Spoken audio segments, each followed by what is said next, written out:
muita alegria, voltamos ao nosso canal da mediação e do direito de família, que tem o propósito de divulgar conhecimento destas duas vertentes da personalidade humana e que tem também por objetivo trazer questões que todos nós podemos ter e que aqui então se pode canalizar para buscar essas respostas dentro desta área específica. O tema escolhido para hoje é a questão de um artigo do Código Civil que entrou em vigor no atual Código.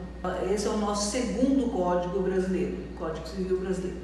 O primeiro é de 1916 e o segundo entrou em vigor em 2003 e trouxe o artigo 1601, que trouxe uma grande polêmica, que diz assim: o marido poderá contestar a paternidade do filho havido pela mulher e este direito não tem limite, ele é sempre. É o que a gente chama em direito que ele não prescreve. Então, como fica uma situação dessa? Nessa época em que surgiu este artigo polêmico, tivemos um congresso de direito de família e um prestigiadíssimo jurista brasileiro apresentou até uma história a respeito desse artigo 1601. Então, ele contava que um casal teve um filho e sempre foram muito apaixonados, e quando este filho tinha 25 anos, a mulher veio a falecer e na disputa pela herança, este filho acabou fazendo um exame de DNA e descobriu que ele não era filho deste pai.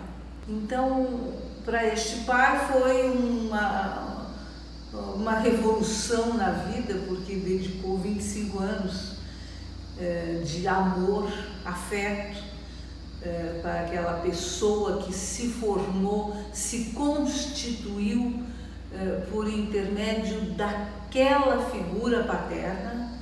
E então, como agora, com este artigo 1601, que o marido pode contestar a qualquer momento a paternidade, como é que vai desmanchar, dissolver 25 anos de convivência e de construção de vínculos afetivos?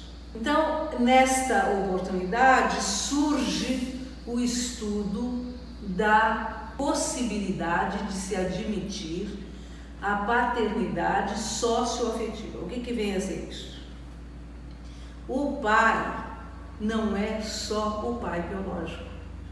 O pai é aquele que também forma, cria, dá uma capacidade, uma possibilidade daquela criança se tornar uma pessoa inteira. E, como acabamos de dizer, aquela criança se constituiu daquele amor, daquele afeto paterno durante 25 anos. E como? E agora vai desmanchar tudo? Não tem como, mas pela lei é possível. Não importa aí a questão da matéria propriamente dita, porque este é um caso que está publicado e se alguém tiver interesse em conhecer, é só fazer uma solicitação que poderemos enviar. É um artigo que se chama Artigo 1601. Mas eu trago hoje para a gente questionar este tema e ver as variantes possíveis, a indicação de um filme que se chama Pais e Filhos. Vocês poderão ver todos os indicativos desse filme no nosso vídeo, e vocês poderão assistir a este filme, que é excelente, é uma produção japonesa e tem toda esta questão, né? Dois pais japoneses descobrem que os filhos foram trocados na maternidade. E como fazer? Vai destrocar? As crianças tinham 5 anos.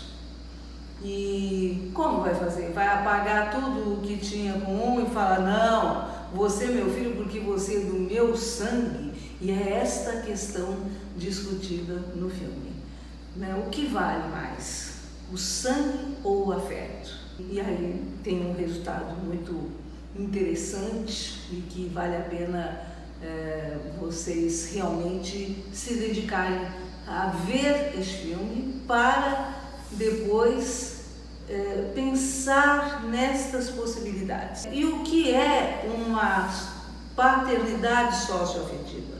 Que também pode ser a maternidade, mas nesse caso nós estamos falando da paternidade porque a possibilidade genética de se descobrir tardiamente que aquele filho não é daquele pai é mais comum do que da mãe. Da mãe, sim, quando há troca de crianças, mas uma mulher pode se enganar e achar que engravidou daquele parceiro e na verdade é de outro parceiro. Então é por isso que se levanta muito essa questão e por isso é que tem esse artigo no Código Civil.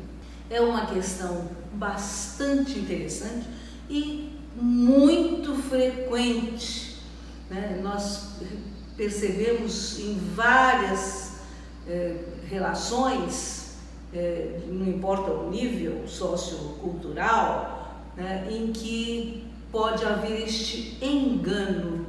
E aí como vai ficar esse vínculo afetivo ou então o vínculo biológico? O que prevalece? Qual dos dois vínculos? Muito obrigada.